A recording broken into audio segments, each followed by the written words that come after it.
Bangladesh cricket board নির্বাচন ঘিরে ক্লাবগুলো league খেলবে না বলে যে হুমকি দিয়েছিল তাতে বেশি বিপদে পড়েছিল ক্রিকেটাররা। নির্বাচনের পর সেই অচলাবস্থা কাটাতে ইতোমধ্যেই ক্রিকেটারদের স্বার্থ নিয়ে কাজ করা কোয়াব ক্লাব কর্তৃপক্ষের সঙ্গে সভাও করেছে। বিসিবির সিসিডিএম কমিটির চেয়ারম্যান আশাবাদী, কোয়াবের পাশাপাশি তার চেষ্টাতেও শীঘ্রই লিগ শুরু করতে পারবেন তারা। ৭৬টা ক্লাবের মধ্যে অলমোস্ট ৭৬টা ক্লাবের সাথে কথা বলা হয়েছে। আমি ম্যাক্সিমাম থেকে পজিটিভ রেজাল্ট পেয়েছি, কারণ ওরা খেলতে চায়, সব ক্লাবই খেলতে চায়। ক্লাব খেলবে না কেন? 22 তারিখে ফার্স্ট ডিভিশন লিগের মিটিং ডেকে ফেলেছি।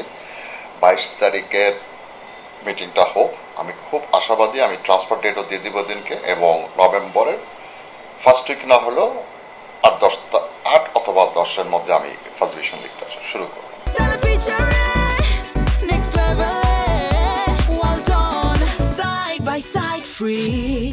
ডিপিএল সহ বিভিন্ন লিগে ফিক্সিং এর সাথে জড়িতদের রিপোর্ট বিসিবিতে জমা দিয়েছে আকসু।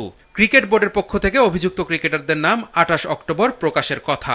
ভবিষ্যতে ফিক্সিং এ যাতে কেউ জড়াতে না পারে সেজন্য কঠোর অবস্থানে থাকার কথা জানিয়েছেন সিসিডিএম চেয়ারম্যান।